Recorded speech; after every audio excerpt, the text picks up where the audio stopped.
The flames reached toward the Montana sky, consuming generations of memories within the old ranch house.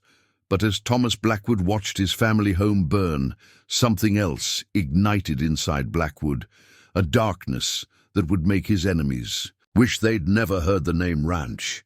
They thought destroying his home would break him. Instead, they created their worst nightmare. Before we jump back in, tell us where you're tuning in from. And if this story touches you, make sure you're subscribed, because tomorrow I've saved something extra special for you. The morning sun cast long shadows across the frost-covered fields of Blackwood Ranch, 300,000 acres of pristine Montana wilderness that had been in the family since 1892. Thomas Blackwood stood on his front porch, coffee mug in hand, watching his youngest son Michael training a spirited black stallion in the corral. The boy had his mother's patience, a trait Thomas had never managed to master himself. Dad. Sarah, his daughter and the ranch's head of operations, strode across the yard with a stack of papers clutched in her hand. At 28, she carried herself with the same fierce determination her grandmother had shown when she kept the ranch alive during the Depression. Winchester Development is buying up properties all around us. The Martinez place sold yesterday. Thomas's jaw tightened. Jacob Martinez swore he'd never sell. $2 million changes minds, apparently. Sarah handed him the papers, property records, sale documents, and a map showing the strategic pattern of Winchester's acquisitions. They're surrounding us, Dad, like a noose. Inside the ranch house, Elizabeth Blackwood, Thomas's wife, of 30 years, was preparing breakfast for the ranch hands. The kitchen had been the heart of Blackwood Ranch for 4 generations, its wooden beams darkened by decades of hearth smoke and family gatherings. The aroma of coffee, bacon, and fresh-baked bread filled the air as ranch hands filed in, their boots leaving traces of Montana soil on the well-worn floorboards. "Your brother called," Elizabeth said quietly as Thomas entered. "Marcus says the county commission is holding a special session next week. Something about rezoning agricultural land for commercial development." Thomas's older brother, Marcus, had been the family's eyes and ears in local politics for 20 years. As a retired judge, he still held considerable influence in Crystal Valley County, but lately even his connections weren't enough to stem the tide of progress threatening to swallow their way of life. The ranch hands were unusually quiet this morning. News traveled fast in ranching country, and everyone knew what happened to land that Winchester Development set their sights on. First came the offers, generous ones that tested even the strongest resolve. Then the pressure, mysterious problems. With water rights, cattle suddenly finding their way onto public roads, anonymous complaints to environmental agencies. Ray Henderson, the ranch foreman who'd worked alongside Thomas for 30 years, cleared his throat. "Boss, you should know. There's talk in town. Winchester hired Cole Barrett as their head of acquisitions." Thomas set his coffee mug down hard enough to crack the ceramic. Cole Barrett, the man who'd nearly destroyed the ranch 15 years ago when he worked for Western Prairie Corporation. The same man who'd been behind the mysterious illness that killed half their herd, though they'd never been able to prove it. "Dad." Michael appeared in the doorway, still dusty from the corral. At 17, he was the spitting image of Thomas in his youth, but with his mother's gentle eyes. "I saw trucks on the North Ridge again, taking soil samples," they said. Sarah's fingers flew across her tablet. "They can't do that. That's our land." 2 miles past our property line, Michael corrected, on what used to be the Henderson place. Thomas walked to the window, gazing out at the land his great-grandfather had claimed after fighting in the Indian Wars. Beyond the immediate pastures lay rolling hills, dotted with pine and aspen, leading up to snow-capped peaks that had watched over 5 generations of Blackwoods. This wasn't just land, it was legacy, written in blood, sweat, and sacrifice. "They're planning something big," Marcus's voice crackled through the speakerphone Sarah had set up on the kitchen table. "Word is, they're looking to build some kind of luxury resort complex. Hotels, golf courses, high-end housing. They're calling it Crystal Valley Estates." "Over my dead body," Thomas muttered. "That's what I'm worried about, little brother." Marcus paused. "These people, Winchester Development, they're not like the corporations we've dealt with before. They don't just buy land, they erase history. And they've got friends in places even I can't reach." Elizabeth touched Thomas's arm gently. "Maybe we should at least hear their offer. The kids could—" "No." Thomas's voice was quiet but firm. "My grandfather gave his life defending this land during the range wars. My father worked himself into an early grave, keeping it alive during the drought of '78. I buried both of them on that hill overlooking the north pasture, and I swore on their graves that this land would stay in the family." Sarah stood, her face set with determination. "Then we fight." "We always have," Thomas nodded. But as he looked around the kitchen, at the familiar faces of family and loyal workers, at the photographs chronicling 5 generations of Blackwood history, a chill ran down his spine. Something in his gut told him this fight would be different. This time, the price of preserving their legacy might be higher than any of them could imagine. Little did he know, within 72 hours, that Kitchen, the heart of Blackwood Ranch, would be nothing but ashes.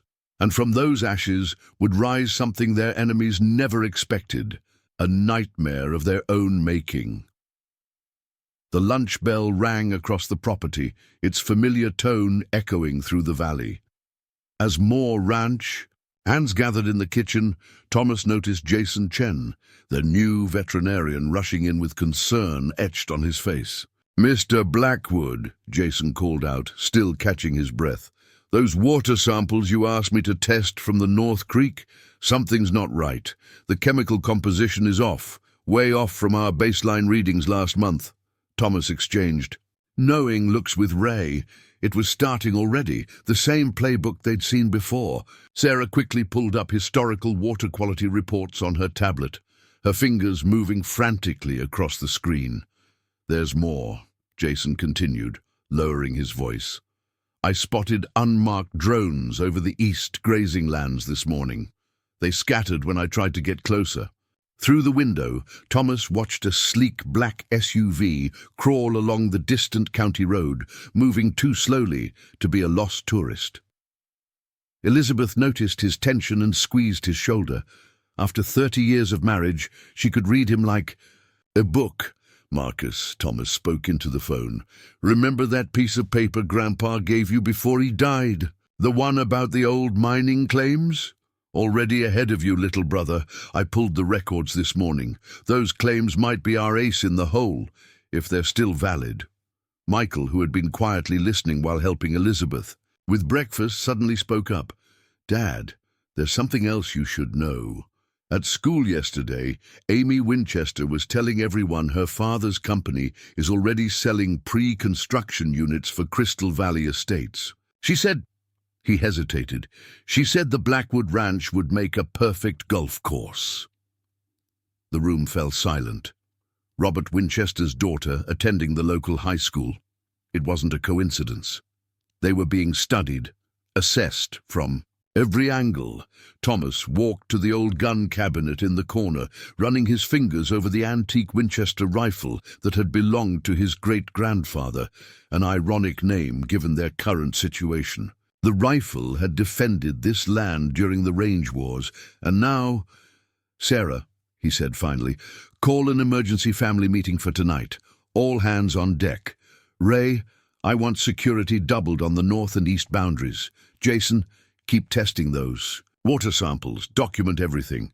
And Michael," he turned to his son, "I think it's time you learned about some of the less pleasant parts of running this ranch."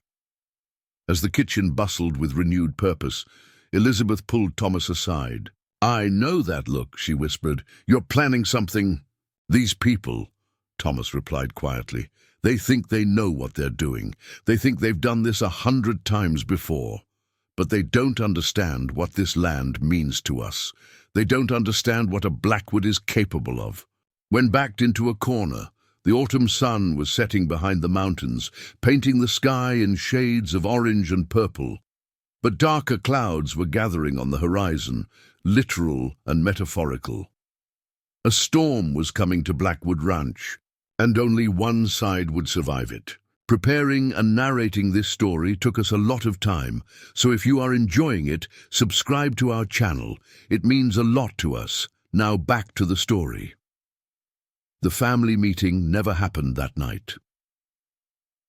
As dusk settled over Blackwood Ranch, the first signs of trouble came from the western paddocks. A dozen cattle suddenly broke through the fencing, spilling onto the county road in a panic. Ray Henderson and several ranch hands raced to contain them, but the chaos was only beginning. "The fences were cut," Ray's voice crackled over the radio. "Clean cuts, professional job, and there's something else. They scattered some kind of chemical. The cattle are spooked bad." Before Thomas could respond, Sarah burst through the door. "Dad, our network's down. All of it. Phones, internet, security cameras, even the backup system." A flash of movement caught Thomas's eye. Headlights, multiple vehicles approaching from different directions. Too many to be coincidence. In the gathering darkness, he could make out at least 4 black SUVs and what looked like a larger truck. Elizabeth. Thomas's voice was calm, but carried an edge his wife hadn't heard in years. "Get Michael and head to the panic room, now." "I'm not leaving you," she started to protest. "Please." Their eyes met and decades of trust won over her objection. She nodded, quickly heading upstairs to find their son. Sarah was already moving, pulling the hidden shotgun from behind the kitchen counter. "I'll cover the back entrance. Jason and the boys are in the barn. They'll watch the perimeter." WDU. First Molotov cocktail crashed through the living room window at 8:47 p.m. The second and third followed seconds later, turning the antique furniture into an inferno. Thomas and Sarah managed to get the fire extinguishers from the kitchen, but by then, more windows were shattering. The ancestral home of the Blackwoods, with its century-old timber and family treasures, was becoming a death trap. Through the smoke and chaos, a familiar voice called out from outside. "Think of this as a negotiating tactic, Tom." Cole Barrett's smooth tone carried over the roar of flames. "Winchester Development isn't asking anymore. This is happening. The only question is how much you lose in the process." Sarah aimed her shotgun at a shadow moving past the broken window, but Thomas stopped her. "Not yet. Get to the tunnel." "Dad, now!" He pushed her toward the hidden door in the pantry, an escape route built during Prohibition that led to the old barn. "Get your mother and brother out. I'll buy you time." The heat was becoming unbearable. Family photographs curled and blackened on the walls, 5 generations of Blackwoods disappearing into ash. Thomas felt something break inside him as he watched his grandfather's rifle case catch fire, the flames reflecting in the glass like demon eyes. Outside, Cole Barrett continued his monologue, unaware that most of the family was already evacuating. "Be reasonable, Tom. You can't stop progress. Crystal Valley Estates is happening. The only question is whether the Blackwoods end up wealthy or broken." Thomas made his way to his office, fighting through the smoke. The safe behind his desk contained something Cole Barrett didn't know about, something that would make him regret this night for the rest of his life. As he spun the combination lock, a section of the ceiling collapsed behind him. In the tunnel, Sarah led her mother and brother through the darkness, guided by the glow of her phone's flashlight. They could hear muffled explosions above, probably the propane tanks in the kitchen. Michael was silent, but his face showed a hardness that hadn't been there hours before.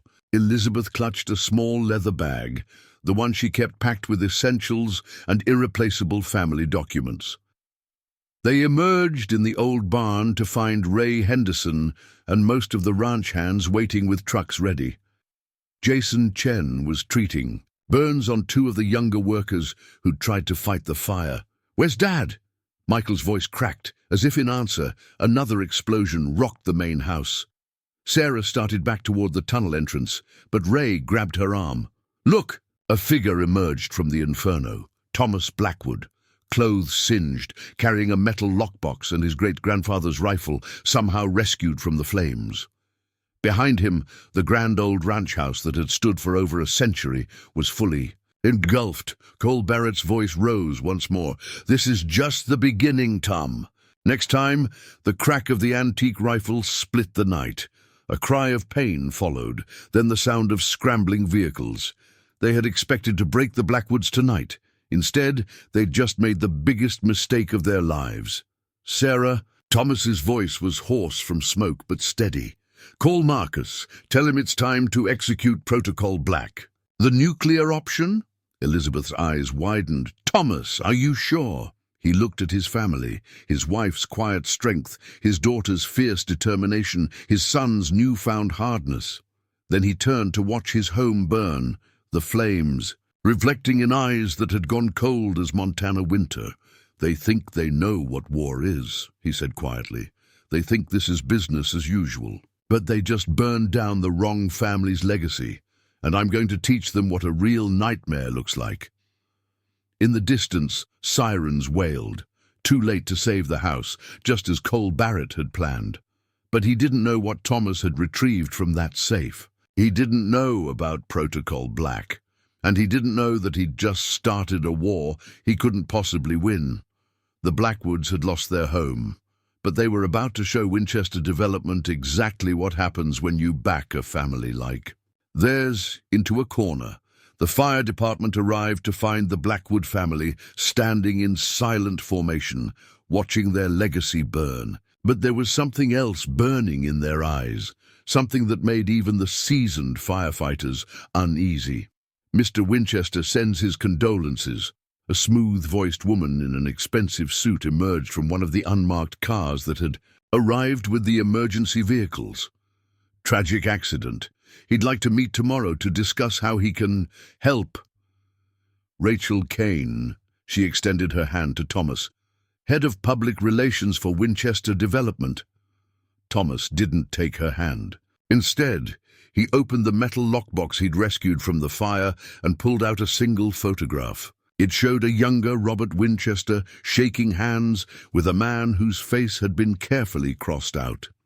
"Tell your boss," Thomas's voice carried across the crackling of dying flames, "that I know about Singapore. I know about Project Stillwater.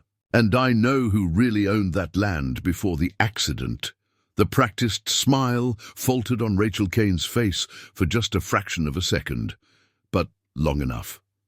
She retreated to her car without another word. "Dad!" Sarah watched the PR woman's hasty departure. "What's Project Stillwater?"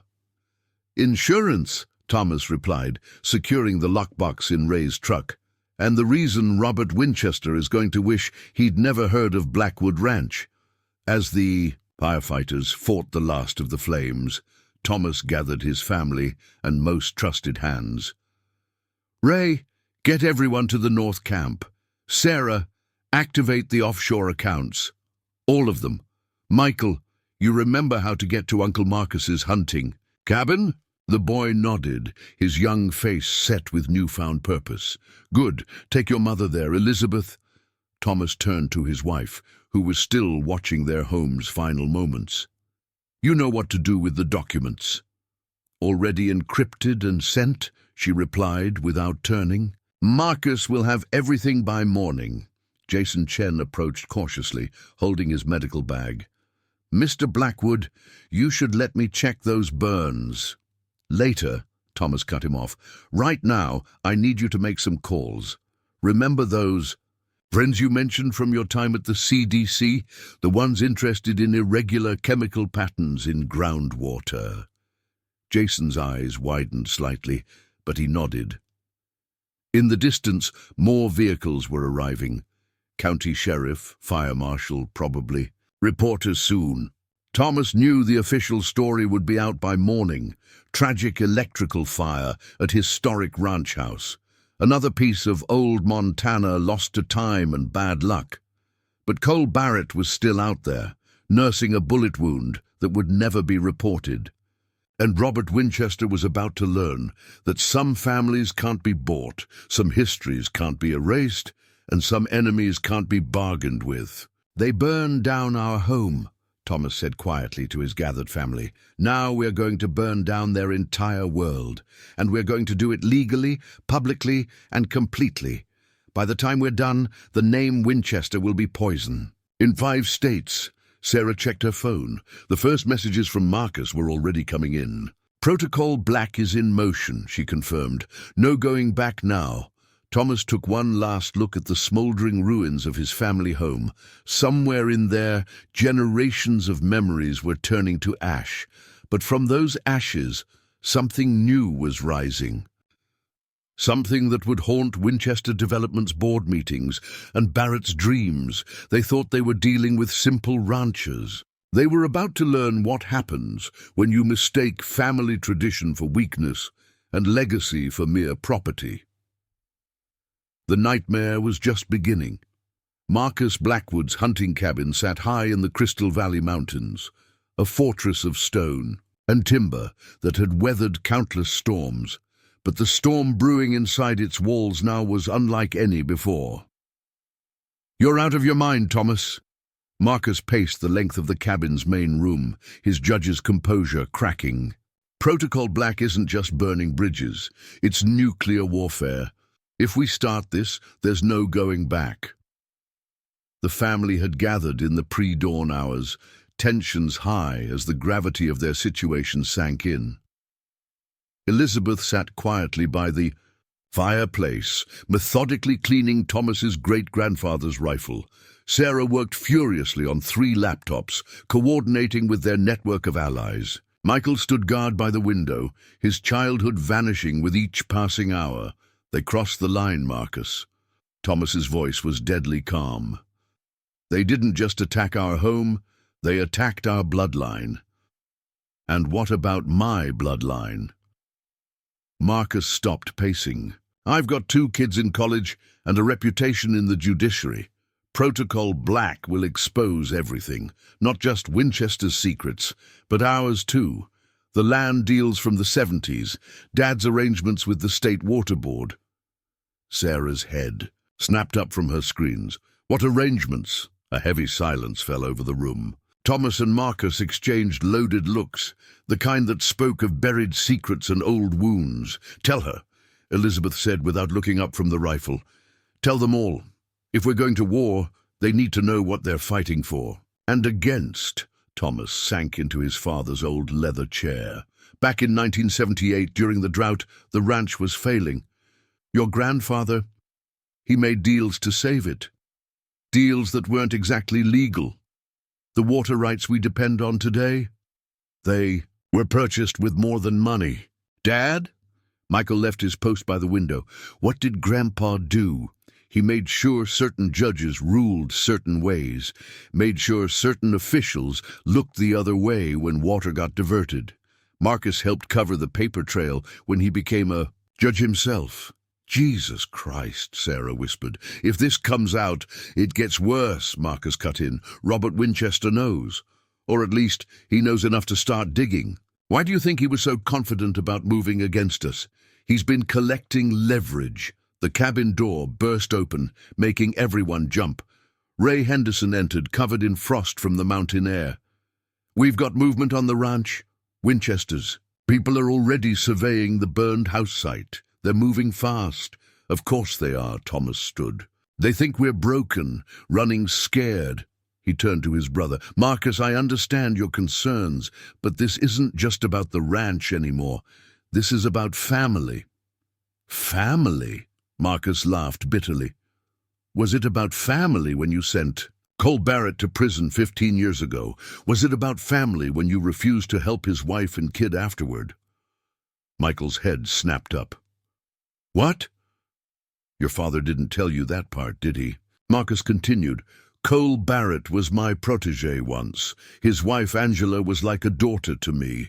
When Thomas exposed his dealings with Western Prairie, he didn't just take down Cole, he destroyed an entire family. I did what had to be done. Thomas's voice hardened. Cole was poisoning our cattle, working both sides. He was trying to save his own ranch, Marcus exploded. Western Prairie had him over a barrel, just like Winchester has so many others now. But you didn't want to. Hear that? The mighty Thomas Blackwood, too righteous to compromise, too proud to see the bigger picture. Elizabeth finally looked up from the rifle. That's enough, both of you. What's done is done. The question is, what do we do now? Sarah closed her laptops. The offshore accounts are secure. I've got our allies in position, media contacts, environmental groups, tribal council members who hate Winchester as much as we do. But Uncle Marcus is right about one thing. Once we pull this trigger, every skeleton in our closet becomes ammunition. Ray cleared his throat. There's something else you should know, boss. Some of the hands, they're talking about taking Winchester's offer. Man came by this morning offering triple wages to anyone who'll jump ship. A few are considering it. Thomas absorbed this blow silently. Then he did something none of them expected. He laughed. It was a cold sound, empty of humor. Perfect, he said. Let them go. In fact, encourage it. Because every person who abandons us now is one less leak to worry about when we unleash hell. Thomas, Marcus made one last appeal. Think about what you're risking. The ranch, the family name, everything our father and grandfather built. They burned down our home, Marcus. They burned down our history. Now we're going to show them what that history really means. Thomas turned to his daughter. Sarah, initiate Protocol Black. All phases, no holds barred. Sarah nodded and began typing. Michael, Thomas continued, your childhood ends today. From now on, you're a full partner in this. The boy straightened, looking older than his 17 years. Elizabeth? Thomas met his wife's eyes. She chambered around in the antique rifle. I've got your back. Always have. Marcus? Thomas turned to his brother. Are you with us, or do I need to start treating you like a liability? The old judge stared at his brother for a long moment. Finally, he pulled out his phone. I'll make some calls. God help us all. Outside, the sun was rising over Crystal Valley, painting the mountains gold. Somewhere down there, Winchester Development was moving pieces into place, thinking they had won the first battle. They had no idea what was coming. As the family dispersed to their assigned tasks, Jason Chen arrived with urgent news. He wasn't alone. A tall, sharp-featured woman in her 50s stood beside him, her government credentials marking her as someone of significance. Mr. Blackwood, Jason said, this is Dr. Victoria Hayes from the Environmental Protection Agency. She's an old colleague and she has something you need to hear. Dr. Hayes didn't waste time with pleasantries. I've reviewed the water samples Dr. Chen sent me. The chemical composition matches a proprietary compound we've been tracking. It's been linked to 3 other suspicious cattle deaths across the state, all on ranches that eventually sold to shell companies. Shell companies, Sarah was already typing, all leading back to a holding corporation called Stillwater Ventures. Dr. Hayes pulled out a tablet. Ring any bells? Thomas and Marcus exchanged looks. The photograph in Thomas's lockbox, the one that had made Rachel Kane pale, suddenly carried new weight. Winchester's not just building luxury homes, is he? Thomas's question was rhetorical. We believe they're searching for something, Dr. Hayes confirmed. Something under the ranches they're acquiring. Something worth destroying generations of ranching families to get. The revelation hung in the air like smoke. Michael, who had been quiet, suddenly spoke up. The old mining maps, the ones Grandpa gave Uncle Marcus. They showed something, didn't they? Marcus sighed heavily. Not just old silver mines. There's a reason this valley was considered sacred by the native tribes. A reason our grandfather fought so hard to keep certain areas of the ranch undeveloped. Rare earth elements, Dr. Hayes said flatly. Some of the richest deposits in North America, if our surveys are correct. Worth billions in today's tech market. Elizabeth stood, her face set with new determination. So it was never about luxury. Homes. Winchester wants what's under our land, and they'll burn down every ranch house in Montana to get it, Thomas finished. He turned to Dr. Hayes. Why are you telling us this? The EPA isn't exactly known for helping ranchers. Because Robert Winchester has friends in Washington, she replied. Friends who've buried 3 of my investigations. Friends who don't care. How many water tables get poisoned as long as their tech company donors get their precious metals? Sometimes, she smiled grimly, the enemy of my enemy is my best chance at justice. Ray, who had been listening silently, cleared his throat. Boss, if we're really doing this, I know some folks. Former special forces, work security for some big ranches. They owe me favors. Call them, Thomas nodded. We're going to need all the help we can get. Sarah looked up from her laptops. Protocol Black is ready, but Dad, are you sure about this? Once we start, there's no middle ground. We either win completely or we lose everything. Thomas walked to the cabin's window, looking out over the valley his ancestors had defended for generations. Somewhere down there, the ashes of his home were still warm, but from those ashes, a plan was rising, a plan that would shake Crystal Valley to its foundations. They thought they could erase us, he said quietly. Instead, they just wrote themselves into a nightmare they'll never wake up from.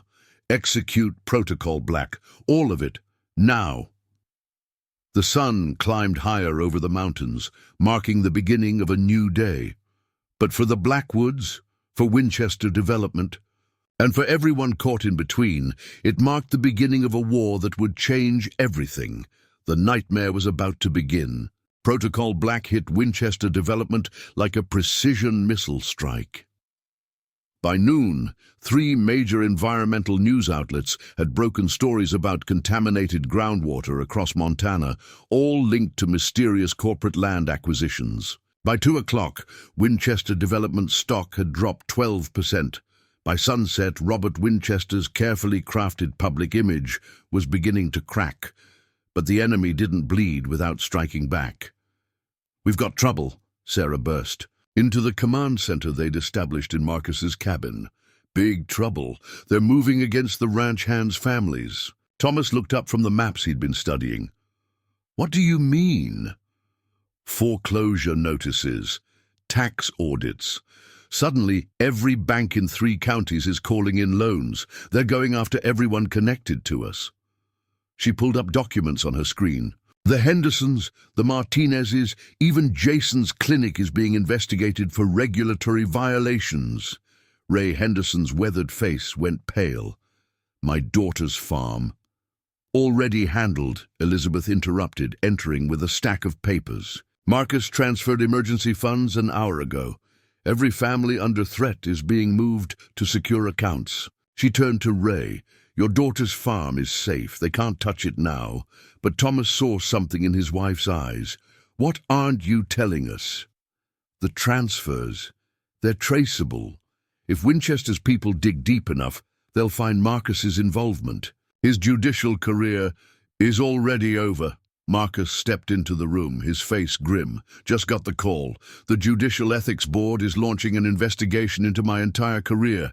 Every case, every ruling. He laughed bitterly. They work.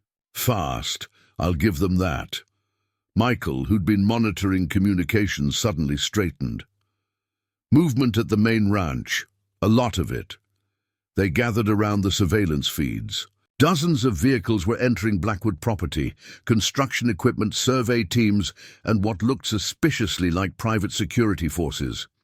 They can't do that, Sarah protested. We still own the land. Check your phone, Thomas said quietly. Everyone's phones buzzed simultaneously. Breaking news alerts, emails, official notifications, all carrying the same message. The State Emergency Management Agency had declared the burned ranch house site a potential environmental hazard. Winchester Development, as part of their community support program, had been granted emergency access to secure and decontaminate the area. "Bastards," Ray growled. "They're using the fire they started to steal our land." Thomas remained eerily calm. "Sarah, how long until Phase 2 is ready?" "Hours, maybe minutes." "But Dad," she hesitated. "Phase 2 means exposing everything. Once those documents go public." "Do it, Thomas," Elizabeth stepped forward. "Think about what you're asking. Those documents don't just implicate Winchester. They expose decades of deals, arrangements, friends who helped us." "Friends?" Thomas's voice turned hard. "Where are these friends now? Where were they when our home burned?" His phone rang, a number he didn't recognize. He put it on speaker. "Quite. A day you're having, Tom." Robert Winchester's voice filled the room. Unlike Cole Barrett's taunting tone, Winchester spoke with almost grandfatherly concern. "Stock manipulation, environmental accusations, banking disruptions. Very impressive. Expensive, though, very expensive." "Just getting started, Robert." "Yes, about that." Winchester sighed. "Tom, I like to think I'm a reasonable man. All this unpleasantness, it isn't necessary. You have something I want. I have something you need. Perhaps we could—" "The only thing I need," Thomas cut him off, "is to watch your empire burn." "And what about your brother's career, your daughter's future, young Michael's chances of a normal life? Are you really willing to sacrifice everything just to spite me?" Before Thomas could respond, another voice cut in. Cole Barrett. "Your father made the same choice, Tom. Chose pride over sense. Look how that ended." Thomas's hand tightened on the phone. "How's that bullet wound healing, Cole?" "Better than your house." Barrett laughed. "You know what your problem is, Tom? You think this is about land, about legacy. But it's not. It's about the future. And the future belongs to men like Mr. Winchester. Men who build things, not relics like you who just preserve." "You're right about one thing," Thomas replied. "This isn't about land. It's about justice." "Sarah?" "Phase 2 launching," she confirmed, fingers flying across keyboards. "Tom, don't—" Winchester started. Thomas hung up. Around the room, phones started buzzing again.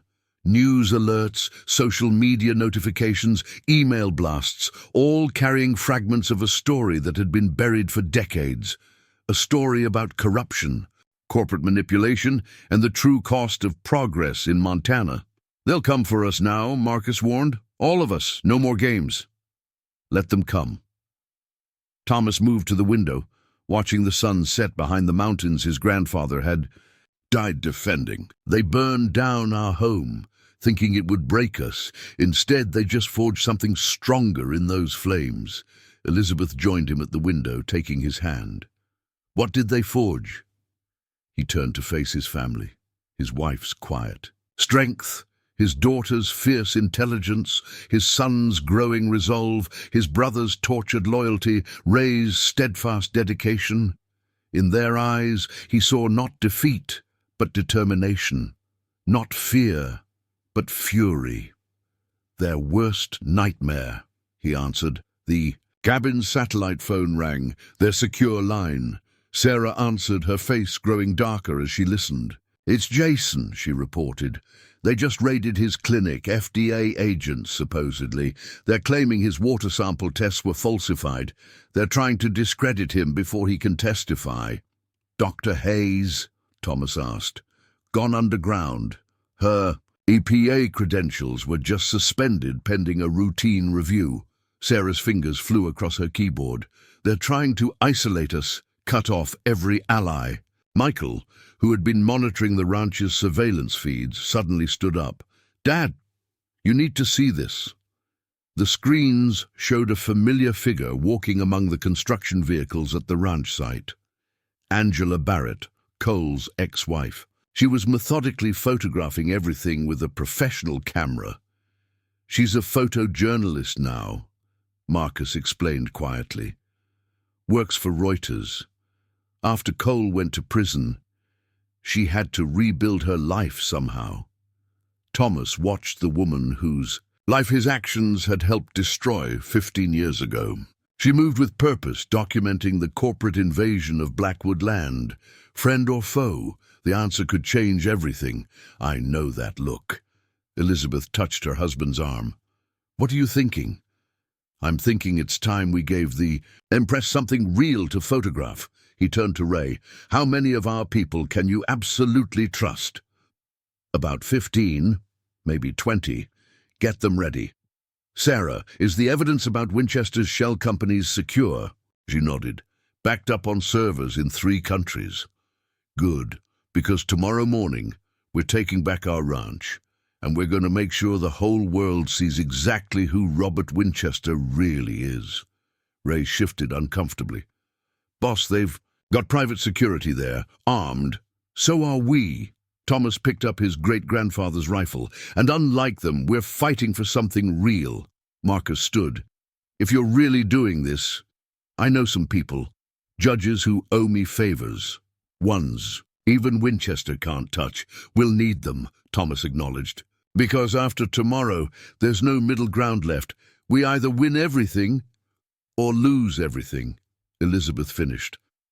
She checked her own weapon, a modern hunting rifle she could use with deadly accuracy.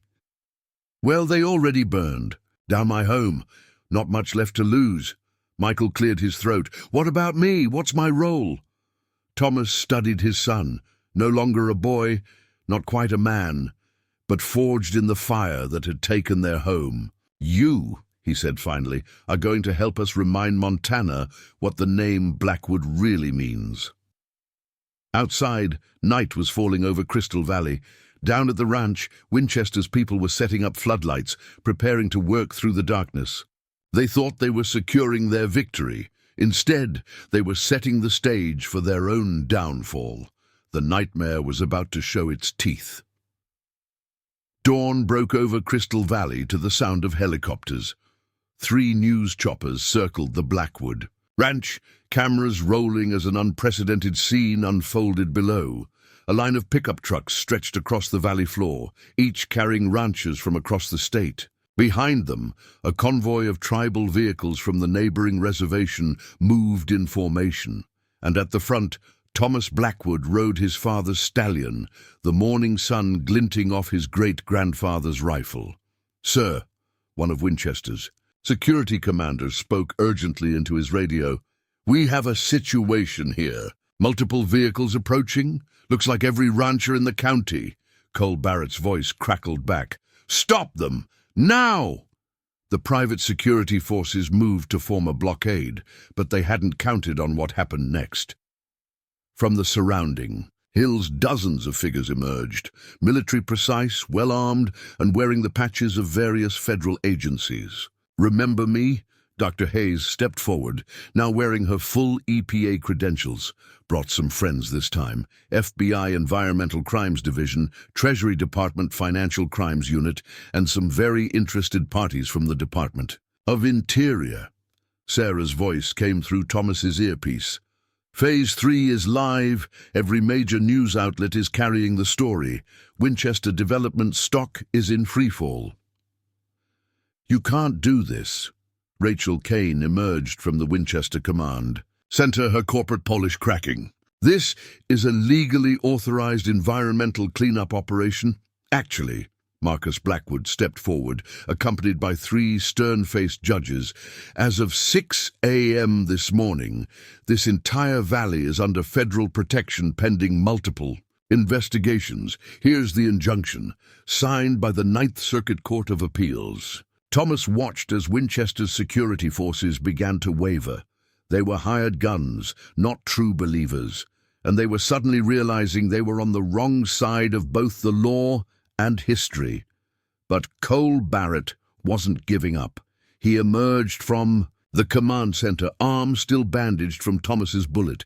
This is private property now. We have contracts. Fraudulent contracts. Angela Barrett's voice rang out. She stepped forward, camera in hand, but also carrying a thick folder. I've spent the last 15 years documenting everything, Cole. Every bribe, every threatened rancher, every accident that forced families to sell. Cole's face went pale. Angela, what are you doing? Justice, she replied simply. For everyone you and Winchester destroyed, including us. Thomas raised his hand and the ranchers began dismounting. They moved with purpose, removing the Winchester. Development signs, pushing past the increasingly uncertain security forces. Stop them, Barrett commanded, but his men didn't move. I wouldn't, Ray Henderson called out. The former Special Forces men he'd called in had materialized around the perimeter, their presence more implied than obvious. Might get messy. Michael rode up beside his father, sitting tall in the saddle. In that moment, he truly looked like a Blackwood, a defender of the land, a protector of legacy. Mr. Barrett, the boy called out, his voice carrying across the suddenly quiet valley. My grandfather once told me something about this land. He said it doesn't belong to us. We belong to it. You tried to take it with fire and fear. How'd that work out? Elizabeth and Sarah arrived in the family's old truck, bringing with them something that made Robert Winchester's PR team visibly flinch. Document boxes. Boxes containing decades of evidence, all now being handed to federal agents and journalists. Thomas, Winchester's voice came through the radio, sounding old and tired. Don't do this. You'll destroy everything, not just me, but the whole system that keeps this state running. Thomas picked up the radio. That's the point, Robert. The system needs burning down. You just showed us how to do it. The sun climbed higher as federal agents began setting up cordons. Reporters rushed to file stories, and ranchers reclaimed the land that had been threatened. But this wasn't just about the Blackwood Ranch anymore. This was about every family that had been pushed off their land, every deal made in darkness, every piece of corruption that had eaten away at Montana's soul. Dad, Sarah approached, holding her tablet. Winchester's board of directors is calling an emergency meeting. Their stock has lost 40% of its value in 2 hours. Good, Thomas nodded. Time for Phase 4. Are you sure? Elizabeth asked quietly. Phase 4 means we burn it all down, Thomas finished. Every shell company, every hidden account, every corrupt official who helped them, we burn it all. The nightmare was spreading, growing, consuming those who had thought themselves untouchable. And at its heart stood the Blackwoods, no longer just a ranching family, but a force of nature unleashed by their enemy's own arrogance. They had burned down the wrong family's home. Angela Barrett approached Thomas as the federal agents continued their work. You should know something, she said quietly. Cole wasn't always like this. The man I married, he was different. People change, Thomas replied. No, she shook her head. People change. Winchester, he has a way of finding good people and turning them toxic. He finds their weak spots, their dreams, their fears. Then he twists them until they're unrecognizable. Before Thomas could respond, Sarah's urgent voice came through his earpiece. Dad, we've got incoming. Private helicopter. No flight plan filed. It's Winchester himself. The black helicopter appeared over the ridge, heading straight for the command center. As it landed, kicking up dust across the valley, Robert Winchester emerged. Tall, silver-haired, every inch the corporate titan. But there was something in his eyes that Thomas had never seen before. Fear. Quite a show you've put on, Tom, Winchester called out, walking toward them with forced casualness. But you've made one terrible mistake. They made it look like an accident, Thomas's voice was hollow. Just like they tried to do with our home. History repeats itself. Dr. Hayes, who had stayed to coordinate with federal authorities, entered with fresh news. Winchester's not talking, but his empire's crumbling. Stocks down 80%. Board members are resigning. Banks are freezing accounts. Good. Sarah nodded, not looking up from her screens. Phase 4 is hitting them everywhere. Every shell company, every hidden account, every corrupt connection. It's all coming to light. But Ray Henderson, who knew Thomas better than most, saw something in his boss's face. "What aren't you telling us?" Thomas turned from the fire. Winchester was right about one thing. He's just the tip of the spear. The minerals under this valley, they're too valuable. Other companies will come. Other battles will follow. "Then we'll fight them too," Michael said firmly. "No." Thomas's response surprised everyone. No more fighting. No more sacrificing lives for land. He picked up his father's journal. "This ends now, all of it." "What are you saying?" Elizabeth stepped closer to her husband. "I'm saying we make sure no one else dies for this valley. We will protect it permanently." He turned to Dr. Hayes. "How quickly can you get the Interior Department to designate this land as a protected site?" "With the evidence we have about the environmental impact and cultural significance," she considered it. "Fast track, maybe weeks. But Thomas, it means we give up development rights." He nodded. "All of them. The ranch becomes a conservation trust. No mining. No development, no more blood spilled over what's beneath the soil." The room erupted in protests. Sarah jumped to her feet. "Dad, you can't. This is our legacy." "No," Thomas cut her off. "Our legacy is doing what's right, just like your grandfather tried to do." Marcus studied with his brother. "The conservation trust. You've been planning this. Since when?" "Since I found out what really happened to Dad. Since I realized this land would never be safe, as long as there was profit to be made from it." Thomas turned to his wife. "Elizabeth?" She met his eyes, understanding flowing between them.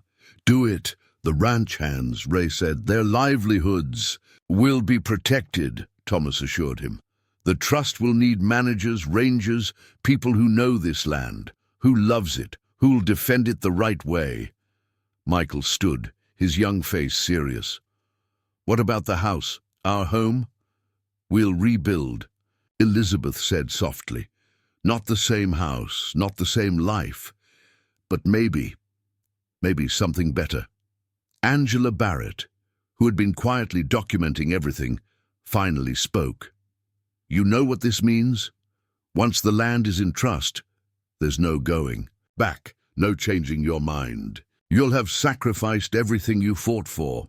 "No," Thomas shook his head. "We'll have saved everything worth fighting for." Sarah was already drafting documents, her legal training kicking in despite her reservations. "If we're doing this, we do it right. Ironclad protections, no loopholes, no chances for someone like Winchester to ever threaten this land again." As the night deepened, they worked. Maps were drawn, documents prepared, alliances reinforced. The dream of Winchester development died piece by piece, replaced by something stronger, a legacy not of profit, but of preservation. "Your father would be proud," Marcus said quietly to Thomas as dawn approached. "Would he?" Thomas wondered. "We're giving up everything he built." "No," Marcus smiled sadly. "We're finishing what he started. He died trying to protect this valley. Now we're making sure his sacrifice means something." Outside, the first light touched the mountains that had witnessed generations of struggle. The land that had been fought over, died for, burned for, would now be protected forever. Not as a ranch, not as a development, but as a testament to the price of doing what's right. The nightmare was ending. But something new was beginning. A truck's headlights swept across the cabin windows. Jason Chen rushed in, out of breath. "You need to see this," he managed, holding up a tablet. "The lab results from those deeper soil samples we took last week. Before everything happened." Dr. Hayes took the tablet, her face growing grave as she scrolled through the data. "This isn't just about rare earth elements. The chemical signatures, they're showing something else." "What?" Thomas moved to look over her shoulder. "Uranium deposits," she said quietly. "Significant ones, and evidence of previous extraction attempts, decades old, possibly dating back to the Cold War. Marcus sank into a chair. That's why Dad was so adamant about certain areas being off limits. He wasn't just protecting the land, he was protecting everyone from what was in it. Winchester had to have known, Sarah said, fingers flying across her keyboard. Checking now? Yes. Look at these geological surveys from the 60s. Government. Classified, but Winchester Development somehow got copies. This changes everything, Ray pointed out. Uranium deposits. That's national security level stuff. The government might not let you put it in a conservation trust. Thomas walked to the window, watching the stars fade as dawn approached. When he turned back, his face showed the weight of generations. Then we go public. All of it, the uranium, the cover-ups, the deaths. Let the whole world see what greed has done to this valley. He looked at Angela. Think Reuters would be interested in that story? She was already reaching for her camera. The world will know by breakfast. It's not just about the story, Elizabeth added, understanding dawning in her eyes. Once it's public knowledge, they can't hide it anymore. Can't develop it quietly. The scrutiny would be too intense. Exactly, Thomas nodded. Sometimes the best way to protect something is to let everyone see it. Michael, who had been quiet, suddenly spoke up. But the ranch, we'd still lose it, wouldn't we? Either to the government or the trust. Son, Thomas walked over to him, placing a hand on his shoulder. What makes a ranch? The deed, the buildings, or the people who love it enough to sacrifice everything to protect it? Sarah closed her laptops. I'll start the legal work for the trust, but Dad, are you absolutely sure about this? Thomas picked up his father's journal, turning to the last entry, written the day before the accident that took his life. Listen to this, he read aloud. A man's worth isn't measured by what he owns, but by what he's willing to give up for what's right. This valley isn't meant to be owned. It's meant to be protected. I hope my boys understand that someday. The room fell silent as the words sank in. Outside, the first birds began their morning songs, unaware that the land they called home was about to be saved by the very family that had claimed it for generations. Well, Ray stood, adjusting his hat, if we're doing this, we're doing it right. I'll talk to the hands. Most of them, hell, all of them will want to stay on as conservation staff. This land's in their blood too. Dr. Hayes was already making calls, setting the federal protection process in motion. Angela Barrett had disappeared outside, capturing the sunrise over the valley that would soon become a symbol of redemption rather than greed. The nightmare was transforming into something else, something that would ensure no other family would ever watch their home burn for someone else's profit. Winchester had tried to steal their legacy. Instead, he had forced them to create one that would outlast them all. The uranium revelation hit the news like a bombshell. By mid-morning, Crystal Valley had become ground zero for a national story that went far beyond a simple land dispute. But with exposure came new dangers. 3 different intelligence agencies just flagged our files, Sarah announced, watching her security protocols light up like Christmas trees. They're trying to trace the leaks. Let them, Thomas replied, but his attention was on the convoy of black SUVs approaching the ranch. These weren't Winchester's people. They moved with military precision. National Security Agency, Dr. Hayes identified them, her face grim. And I'm betting they're not here to help with the conservation paperwork. Before anyone could respond, all communications went dead. Phones, internet, even the radio channels they'd been using, everything went silent at once. They're shutting us down. Sarah worked frantically at her laptops, trying to contain the story. Too late, Angela Barrett smiled, holding up her satellite phone, the only device still working. Stories already running in London, Beijing, Moscow. Once it's in the international press, they can't stuff the genie back in the bottle, Marcus finished. He turned to Thomas, but they can still make us disappear. All of us. The NSA vehicles surrounded the cabin, Men in dark suits emerged, led by a sharp-featured woman who carried authority like a weapon. Director Amanda Chen, she introduced herself as she entered, without waiting for an invitation. "What you people have stumbled into, you have no idea." "Oh, I think we do." Thomas stood to face her. "Cold War secrets, illegal mining operations, decades of cover-ups that let people like Robert Winchester exploit this land." "Mr. Blackwood," Chen's voice was ice, "this goes far beyond your family feud with Winchester Development. Those uranium deposits, they're not just valuable, they're vital to national security, to technological supremacy, to profit." Elizabeth cut in, just dressed up in patriotic colors. Chen's eyes narrowed. "Mrs. Blackwood, I don't think you understand. We're not here to negotiate. The federal government is invoking eminent domain. This entire valley is now under national security protection." "Perfect," Thomas smiled, surprising everyone. "I don't think you heard me correctly. No, Director, I don't think you understand." Thomas nodded to Sarah, who handed Chen a thick folder.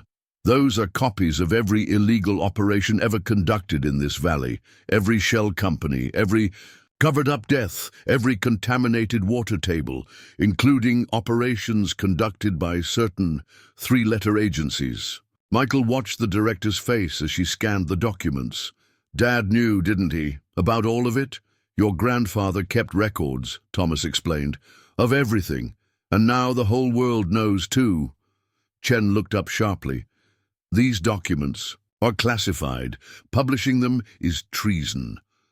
"Maybe," Angela Barrett spoke up, "but letting private corporations exploit national security secrets for profit, what do you call that?" Ray Henderson, who had been quietly positioning his former Special Forces contacts around the perimeter, stepped forward. "Ma'am, you might want to look outside." The valley had come alive. Ranchers, tribal members, environmentalists, reporters. Hundreds of people were converging on the ranch. News helicopters circled overhead. The story was too big to disappear. "I can't fight the federal government," Chen warned. "We're not fighting the government," Thomas countered. "We're exposing the truth. Your choice now is simple. Help us protect this land legally and transparently, or become part of the scandal." "There are other ways to handle this." Chen's hand moved slightly toward her jacket. "Mom?" Michael's voice carried a warning.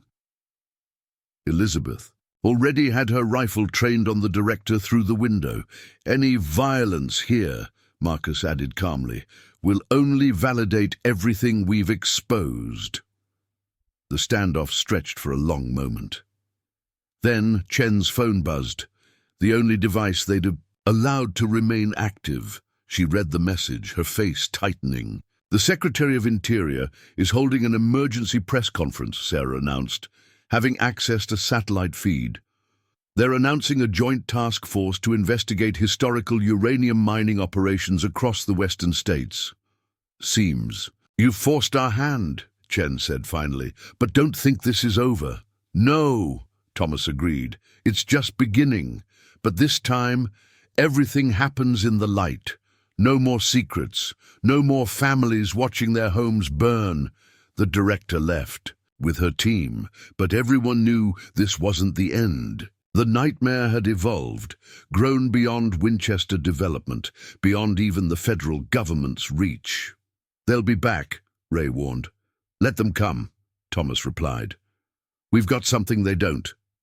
"What's that?" Michael asked. Thomas looked at his family, at the strength they'd found in losing everything, at the truth they'd unveiled by being pushed too far. "We've got nothing left to lose," he answered, "and everything to fight for."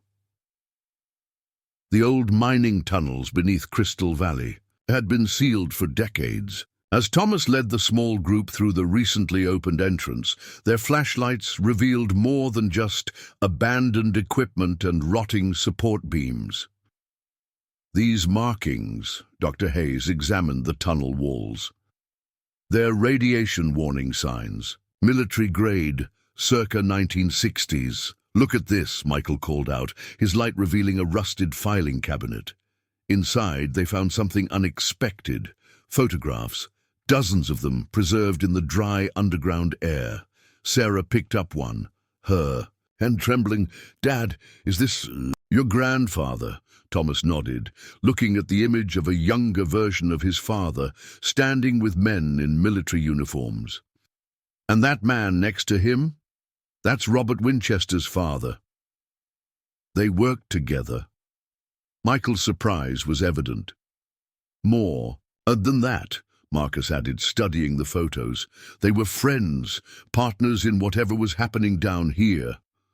Elizabeth's flashlight caught something else, a leather-bound journal, different from the one they'd found earlier. As she opened it, loose pages fell out, revealing hand-drawn maps and detailed notes. "Project Thunderbird," she read aloud. "Joint operation between Civilian Mining Operations and Military Research Division. Primary objective, extraction and refinement of weapons-grade materials. That's why Winchester wanted the land so badly," Dr. Hayes realized. "He wasn't just after the raw materials, he was after the research. The processes they developed here could be worth billions to the right buyers," Thomas finished. He picked up another photo, this one showing his father arguing with Winchester. "Senior, the date stamp read 1 week before the fatal accident." Ray Henderson's voice crackled through their radios. "Boss, you need to get up here now. We've got company." They emerged from the tunnel to find Cole Barrett waiting with several armed men, but something was different about him. He looked haunted, aged beyond his years. "Found something interesting down there, Tom?" His voice was ragged. "Maybe something about why my father disappeared in 1962? Thomas studied him. "Your father worked here too." "Chief of security?" Cole laughed bitterly. "Until he started asking too many questions, just like your dad, Tom.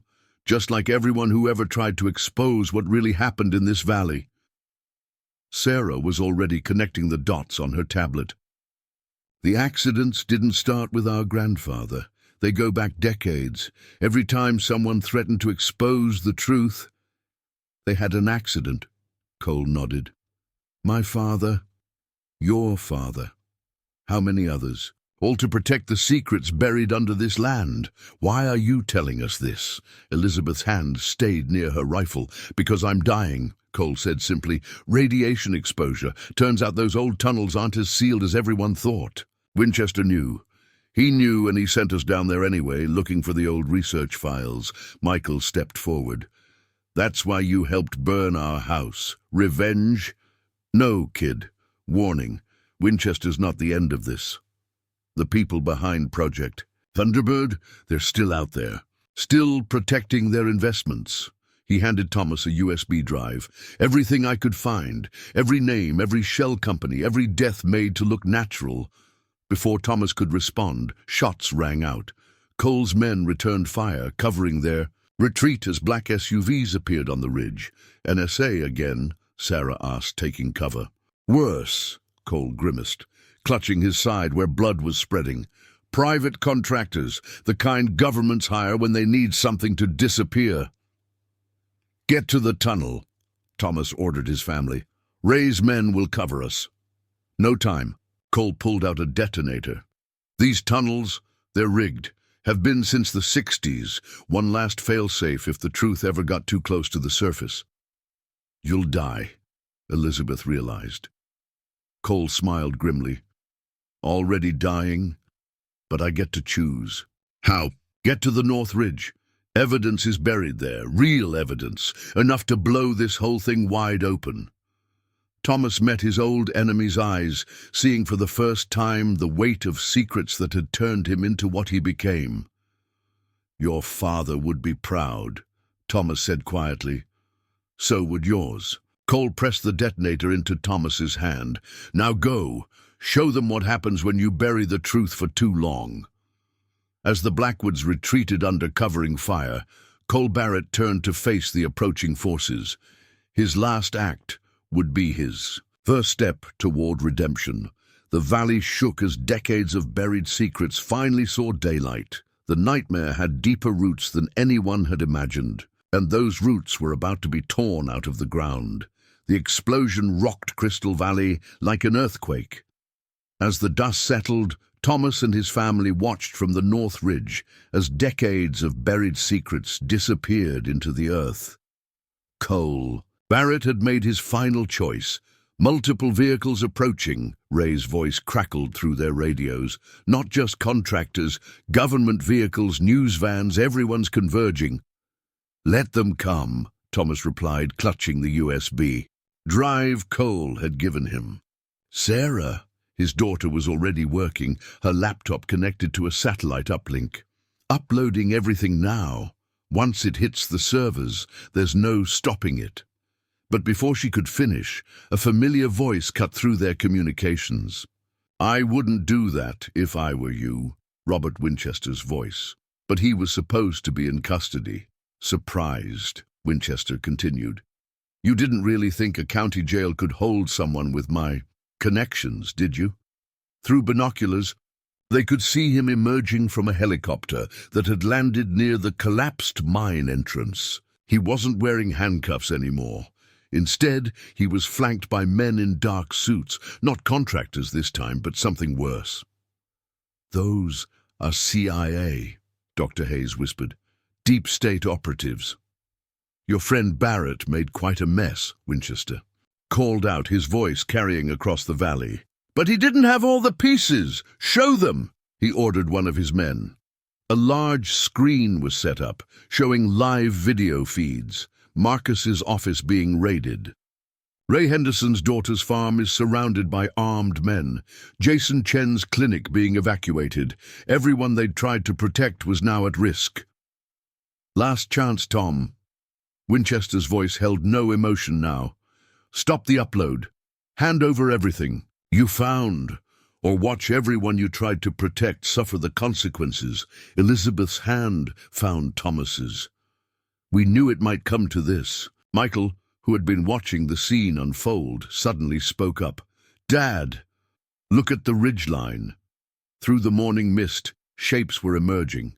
Dozens, then hundreds of figures, ranchers on horseback, tribal members in trucks, local law enforcement, regular people who'd seen enough. This isn't just about the Blackwoods anymore. Angela Barrett's voice came through their radios. She was somewhere in the crowd, documenting everything. The whole world is watching now. Winchester saw it too. You really think public opinion matters here? This is national security. We can make everyone in this valley disappear if we have to. Can you make us all disappear? The new voice belonged to Senator Catherine Martinez, stepping out of one of the approaching vehicles. With her was a team from the Congressional Oversight Committee and what looked like half the national media. This stops now, Martinez declared. We have enough evidence to launch a full investigation into Project Thunderbird, its modern connections, and every death connected to it. Winchester's composure finally cracked. You have no idea what you're interfering with. The research in those tunnels, it's worth billions. The technological applications are built on blood, Thomas cut him off. My father's blood. Cole, Barrett's father's blood. Every family that was destroyed kept this secret. Sarah's laptop beeped. Upload complete. It's everywhere now. Every major news outlet, social media, government watchdog sites. Winchester turned to his CIA contacts, but they were already retreating to their vehicles. No one wanted to be caught on camera now that the story had broken. It's over, Robert, Thomas called out. The nightmare you created. It's turned on its maker. You think this is over? Winchester laughed, but there was a manic edge to it now. You have no idea what you've done. The forces you've unleashed. A shot rang out. Winchester staggered, looking down at his chest in surprise. Behind him stood Angela Barrett, Cole's old service revolver in her hand. That's for my husband, she said quietly. And for everyone else you destroyed. As Winchester fell, chaos erupted. His security team drew weapons, but they were hopelessly outnumbered by the crowd of ranchers and locals. The CIA operatives were already gone, leaving no trace of their involvement. Mom, Michael's voice shook slightly. What happens now? Elizabeth looked at her son, no longer a boy, transformed by fire and truth into something stronger. Now we rebuild, not just our home, but everything. The right way this time. Thomas watched as federal agents began securing the scene. The nightmare was ending, but its cost had been high. Cole Barrett, Winchester, decades of secrets finally seeing daylight. Was it worth it? Sarah asked quietly, closing her laptop. All of this? Thomas looked at his family, then at the valley that had seen so much blood and darkness, the same valley that would now finally see the light of truth. Ask me again when we've rebuilt, he answered. When this land is what it was always meant to be, not a source of profit or power, but a testament to what happens when you push the wrong family too far. The sun broke through the morning clouds, illuminating a changed landscape. The nightmare had claimed its last victims. Now it was time to wake up. Victory had come at a devastating price. As federal agents swarmed the valley, cataloging evidence and securing sites, the Blackwoods faced the full magnitude of what they'd unleashed. 6 federal agencies are involved now, Sarah reported, watching headlines scroll across her screen. DOJ, FBI, EPA, DOE, NSA, and agencies they won't even name. They're calling it the biggest government scandal since Watergate. But Thomas wasn't listening. He stood in the ruins of their home, now cordoned off with yellow tape and crawling with forensics teams. Elizabeth joined him, slipping her hand into his. The insurance company denied our claim, she said quietly. Called it an act of civil unrest, not covered under our policy. Of course they did. Thomas laughed without humor. Winchester's reach was long, still is, even from the grave. Ray Henderson approached, his face grave. Boss, we've got another problem. The banks, they're calling in every loan connected to the ranch. Not just ours, every family that stood with us. They're trying to bankrupt us all. The financial assault was just the beginning. By nightfall, the true cost of their victory became clear. Marcus burst into the temporary command center they'd set up in an old barn. They're disbarring me. Emergency hearing tomorrow. Every case I ever touched is being reviewed.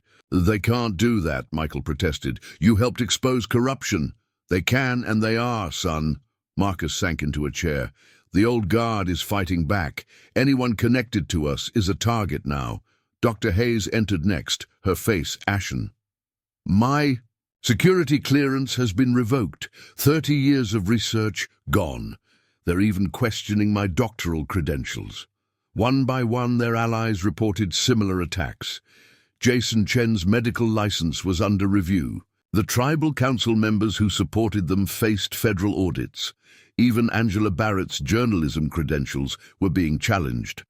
They're trying to discredit everyone, Sarah realized, watching the coordinated assault unfold across her screens. Make us all look like conspiracy theorists and criminals. It's working, Elizabeth added grimly. She held up her phone, showing social media trends. Look at the narratives they're pushing. Delusional ranchers, eco-terrorists, threat to national security. Thomas walked to the barn's open door, watching the sunset behind mountains that had witnessed generations of struggle. The valley was still beautiful, but now it felt like a battlefield, one where the wounds weren't just physical. Dad? Michael joined him. The school called. They think it might be better if I finish the year somewhere else. Too much. Disruption, they said. The hits kept coming.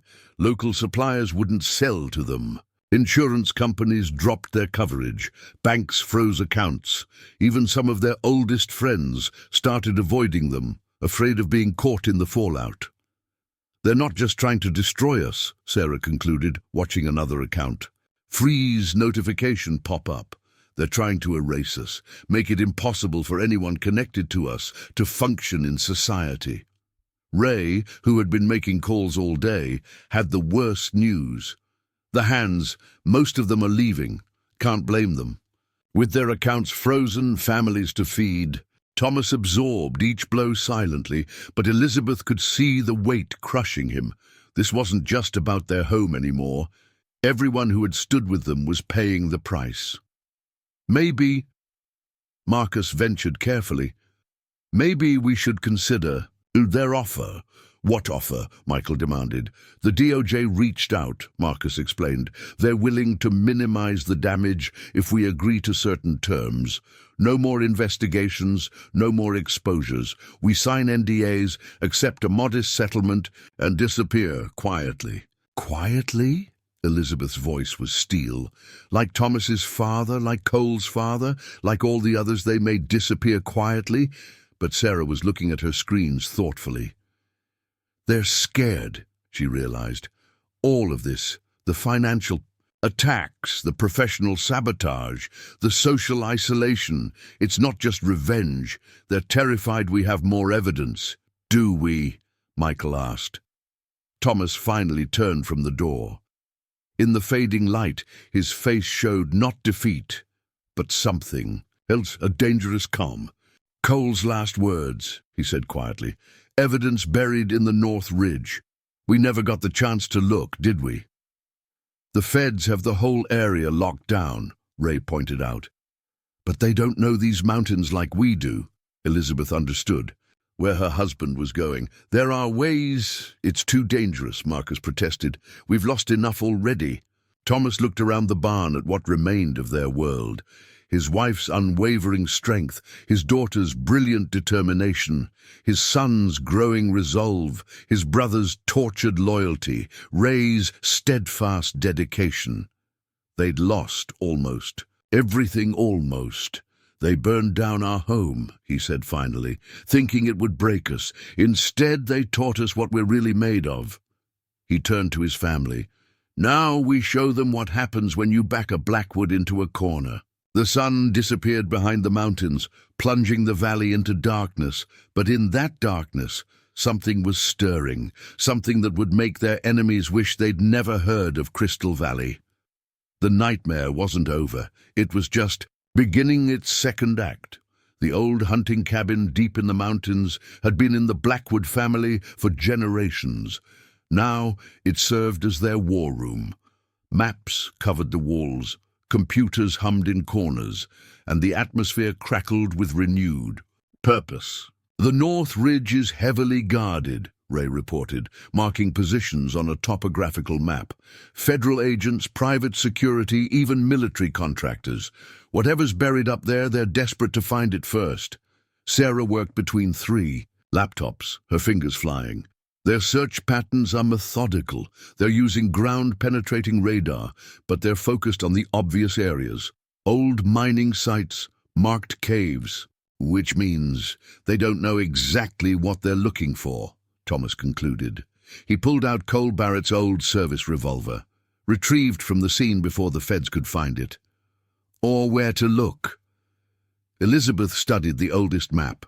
On the wall, hand-drawn by Thomas's grandfather in the 1960s. These markings, they're not survey points, they're a code.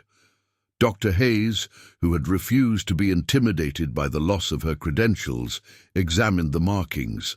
Native American symbols mixed with military coordinates. Your grandfather was clever, hiding the truth in plain sight. But what's the key?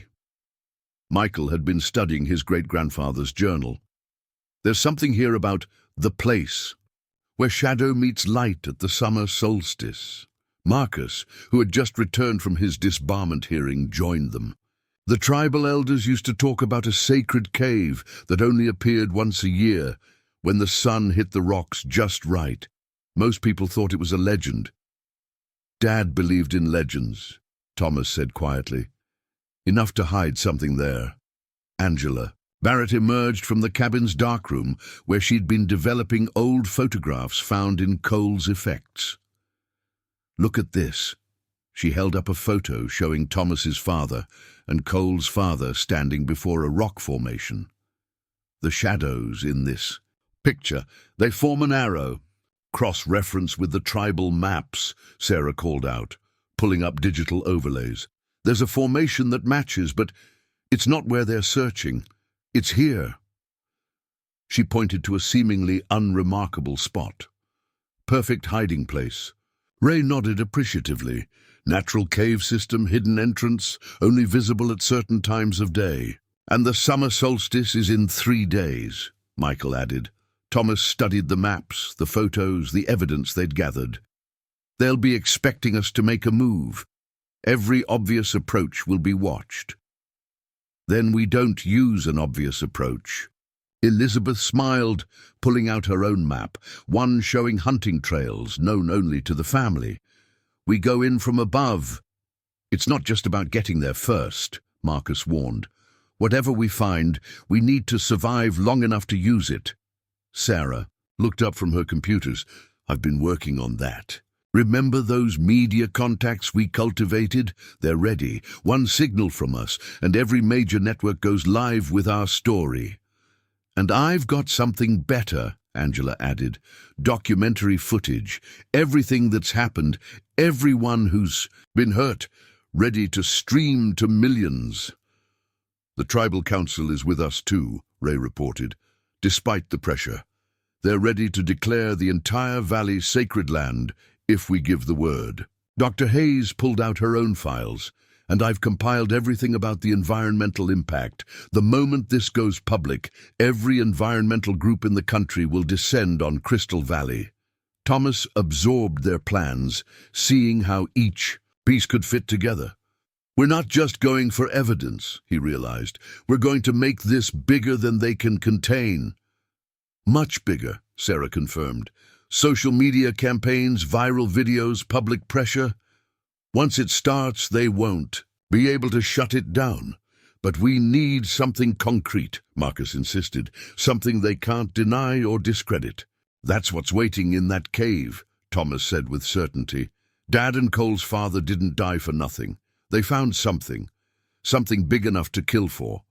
Michael, who had been quiet, suddenly spoke up. We'll only get one shot. At this, if we fail, we won't, Elizabeth said firmly. She laid out climbing gear. They'd all need to be ready for the ascent. They burned our home, thinking it would break us. Instead, they forged us into something stronger. Ray began assigning positions and responsibilities. The remaining ranch hands who'd stayed loyal would create distractions. Dr. Hayes would coordinate. With environmental activists, Angela would ensure every moment was documented. 3 days, Thomas looked at his family, no longer victims, but warriors prepared for battle. 3 days until the solstice reveals what our fathers died protecting. 3 days to prepare for everything they'll throw at us. And if we succeed, Michael asked. When we succeed, Thomas corrected, we don't just save our land. We expose a conspiracy that goes back generations. We give meaning to every sacrifice, every loss. Sarah closed her laptops. They thought the nightmare was over. They thought they'd won. They thought wrong, Elizabeth finished, checking her rifle. Outside, the mountain winds carried the scent of pine and promise. In 3 days, the sun's path would reveal what had been hidden for decades. And the true nightmare, the one their enemies never saw coming, would finally begin. Final part, the true nightmare. Justice comes home. The summer solstice dawn painted Crystal Valley in shades of gold and shadow. From their positions high on the North Ridge, the Blackwoods watched federal agents swarm the valley below, like ants, searching in all the wrong places. Teams in position, Ray's voice whispered through their secure comms. His men had spent the night placing charges at strategic points, not to destroy, but to distract. Satellite feeds are looped, Sarah confirmed from her hidden command post. They're watching yesterday's footage. We've got a 20-minute window. Thomas looked at his family, Elizabeth with her rifle, Michael with his grandfather's journal, Marcus with decades of burden finally lifting from his shoulders. They'd lost everything to get here. Now it was time to take it all back. Now, Thomas commanded, the charges detonated across the valley. Not explosions, but waves of signal interference, smoke screens, and confusion. As federal forces rushed to respond, The Blackwoods made their move. The cave entrance appeared exactly as the journal described, revealed by the solstice sun hitting a specific rock formation.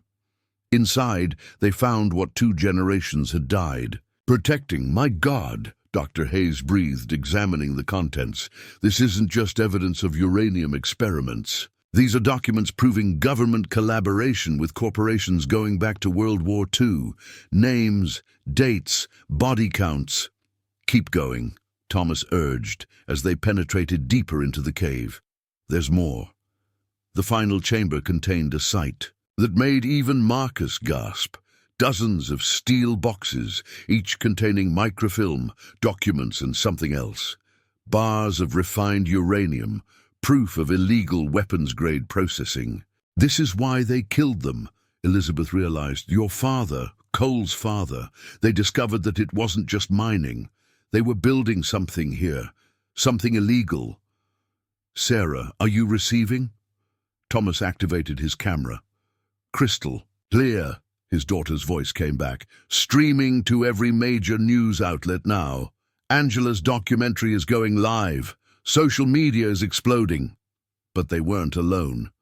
Director Chen's voice echoed from the cave entrance. Very impressive, Mr. Blackwood, but did you really think we'd let you expose this? Armed men poured in, weapons raised. Chen emerged from the shadows, looking both angry and somehow satisfied. You have no idea what you've done, she said. The damage you'll cause, the chaos you'll unleash. That's where you're wrong, Thomas replied calmly. We know exactly what we're doing. Ray, the cave thundered with hoofbeats. Hundreds of riders, ranchers, tribal members, ordinary citizens crested the ridge above. News helicopters appeared, cameras rolling. The valley filled with vehicles carrying environmental activists, journalists, and most damaging of all, a congressional oversight committee. It's over, Thomas told Chen. The nightmare you tried to bury, it just woke up. This land was stolen. Through blood and lies, Michael spoke up, his young voice carrying the weight of generations. The truth was buried in darkness, but darkness doesn't last forever. Chen's forces lowered their weapons, realizing the futility of their position. The truth was already spreading, unstoppable as a prairie fire. Sarah's voice crackled through. Their comms. Federal indictments are being issued. Pentagon officials resigning, corporate boards dissolving. It's happening, Dad. It's all coming down. Thomas stepped forward, facing Chen. You burned down our home, thinking it would break us. Instead, you taught us how to rise from ashes, how to turn a nightmare back on those who created it. The sun reached its solstice peak, illuminating the cave fully. In that light, decades of darkness were finally exposed. The truth about Project Thunderbird, about generations of corruption, about the real price of power, all of it laid bare. 1 month later, Thomas stood on their land again. The old house was gone, but something new was rising in its place. Not just a building, but a symbol, the headquarters of the newly established Crystal Valley Conservation Trust. Elizabeth joined him on the porch of their partially constructed home. The last of the indictments came down today, even the ones we thought were untouchable, and the land protected forever. The trust is ironclad, backed by tribal rights, environmental laws, and enough public support to make it untouchable. Sarah emerged from her new office smiling. The documentary just won its first award. Angela's photos are going into the Smithsonian. And the nightmares? Michael asked quietly, joining them. Thomas looked at his son, seeing the man he'd become through fire and struggle. Some nightmares need to be faced. Some need to be remembered. And some, Elizabeth added, watching the sun set behind their mountains, need to be turned back on those who created them. They had lost their home, but saved their land, lost their peace, but found their purpose, and in doing so, they had taught their enemies the most important lesson of all. Be careful what nightmares you create. You never know when they might come. Home to roost, Up next, you've got two more standout stories right on your screen. If this one hits the mark, you won't want to pass these up. Just click and check them out. And don't forget to subscribe and turn on the notification bell so you don't miss any upload from us.